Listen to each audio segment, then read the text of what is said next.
Ne confonds pas envie et besoin, parce que s'il y a bien une chose que nous faisons à la perfection, c'est transformer un simple caprice en urgence nationale.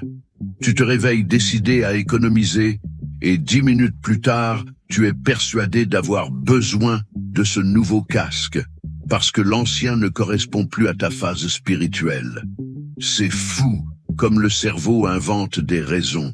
Soudain, une petite lampe en plastique devient l'objet qui va changer ta vie, ta productivité, et peut-être même ton caractère. Et quand une réduction apparaît, c'est terminé. On dirait presque une mission humanitaire. Tu n'as pas envie, tu as besoin, parce qu'il serait irresponsable de laisser une promo pareille toute seule dans la nature.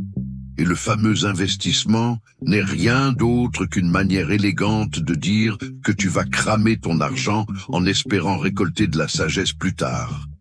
La vérité, c'est que tout le monde a déjà acheté quelque chose d'aussi inutile qu'on préférait même cacher de soi-même, tout en jurant que ça avait du sens. C'est l'auto-tromperie financière qui travaille en heures supplémentaires, et c'est là que commence la science de l'excuse bien racontée. Parce que quand l'auto-tromperie financière pointe au travail, le cerveau se transforme en avocat dévoué, mais complètement incompétent.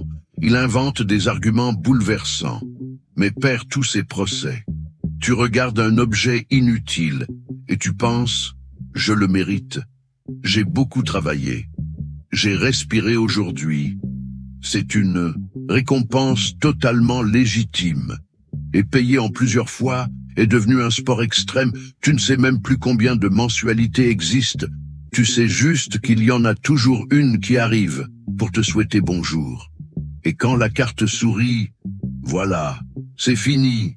Tu interprètes ça comme un signe de l'univers, comme si la machine t'avait dit « Vas-y, champion, je crois en toi ». Et la justification se construit toute seule. Cette dépense va améliorer ma vie, mon estime personnelle, mon humeur, et peut-être même mon cholestérol. Au fond, tout le monde sait qu'il est en train d'inventer une mode, mais l'excuse est si bien emballée qu'elle paraît presque raisonnable. C'est presque de l'art. Dommage que l'entrée au musée soit à tes frais. Et c'est pour ça que la facture arrive avec cette élégance glaciale, révélant qui tu es vraiment.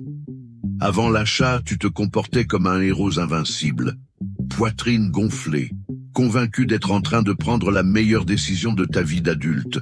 Puis, quand la facture s'ouvre à l'écran, tu te transformes en philosophe existentiel, contemplant chaque chiffre comme s'il s'agissait d'un message secret du destin.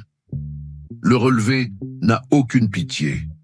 Il te rappelle simplement que tu as échangé ta paix financière contre un objet qui avait déjà perdu tout son charme le deuxième jour.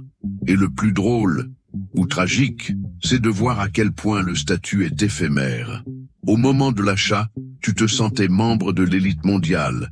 Maintenant, tu négocies avec l'univers pour comprendre qui a fait ces achats impulsifs en utilisant ton corps. L'autopunition débarque fort.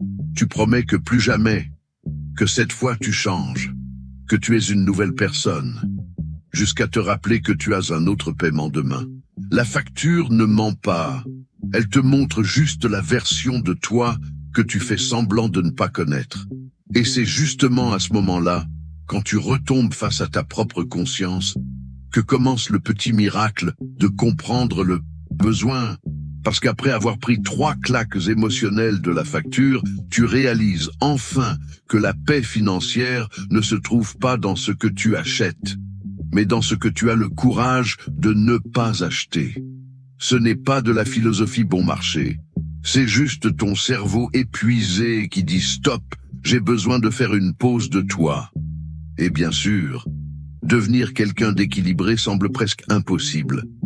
Un peu comme essayer de boire de l'eau sans en renverser quand tu es à moitié endormi. Mais parfois ça arrive. Et quand ça arrive, on ressent presque une petite victoire secrète.